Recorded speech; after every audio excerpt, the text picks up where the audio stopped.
วันทีอาทิตย์เสนอสิขึ้นโชว์เวทีการแบฮะกับตัวแพทย์บ้านแพงสิได้ตีกันในมือนี้วันนี้ว่ามาเยอะกว่านะโอ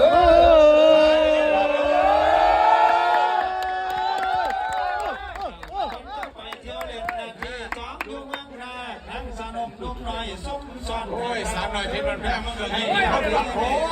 ให้เจ้าตีให้เจ้าฟาดให้เจ้ายั่งเจ้ายืนให้เจ้าชนะพญามารอันตรธานให้ไปในมือนี้วันนี้อยู่เต็ดบังก่อนจัดรังมวยอันยิ่งใหญ่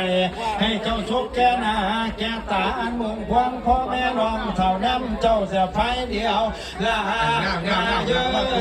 แหวนคนอยู่ปอกเลยมาเยอะกว่า